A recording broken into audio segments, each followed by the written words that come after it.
Today I'll teach you how to perform server-side US mobile number validation using data annotations in ASP.NET MVC.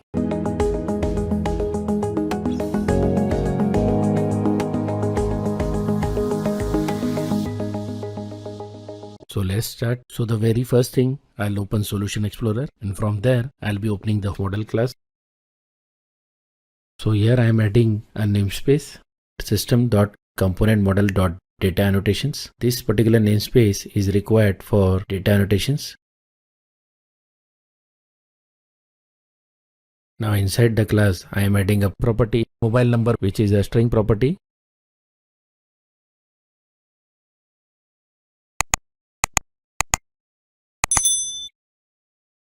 As you can see, at present I am adding a data annotation display and I am setting the name for it.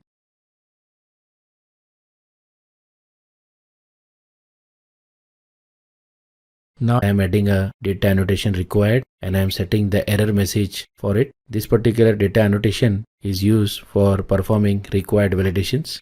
It is very similar to required field validator. Now I am decorating the property with a ReglarExpression data annotation attribute. This particular attribute will be set with two parameters. The first parameter is the ReglarExpression, which will be used for validating the US mobile number, while the second parameter is the error message, which will be displayed to the user when the validation fails.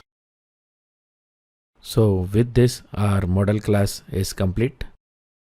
Now let's move to the view.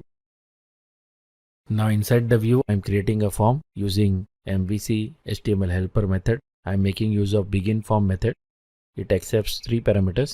The first one is name of the action result method, which is index. The second one is name of the controller, which is home. And the third one is the type of call. In this scenario, it is a post call. Now inside the form, the very first thing which I am adding is a label element for displaying the label for our text box. So for that, I am making use of label for function and I'll be binding it to the property. Label for function will simply display the name of the property inside the label element. The next thing I am adding is a text box, and for text box I am making use of TextBox4 method. That too I am binding with the property.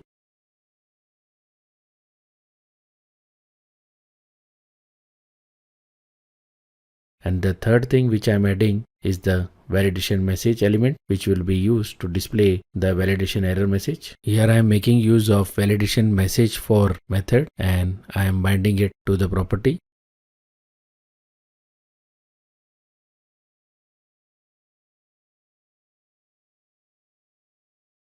Now here you will notice I am adding attribute named class. This is required for setting the CSS class.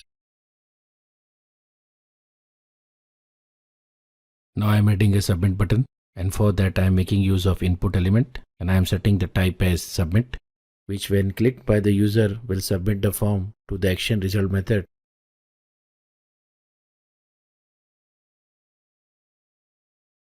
Here I have pasted some CSS classes. This is required for styling the view as well as setting the color for the error message, which will be displayed during validation. Now let's move to the controller.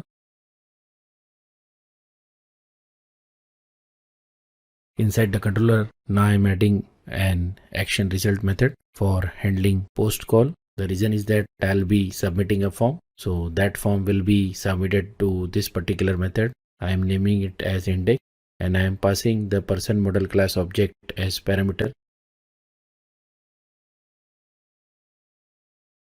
Inside the action method, the state of the submitted model is checked using model_state.isValid property.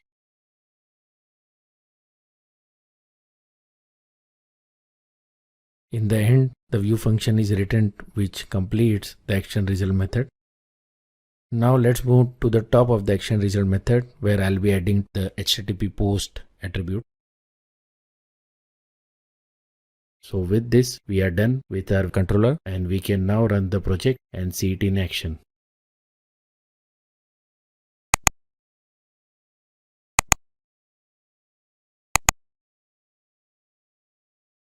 The label, the text box and the button has been rendered, and also the required validations is working fine. Now I'll be adding US mobile number in the text box. So as you can see, the regular expression validations is working fine. So with this, we come to the end of this video. Thanks for watching. Please like, share and subscribe, and don't forget to click the bell icon. Goodbye.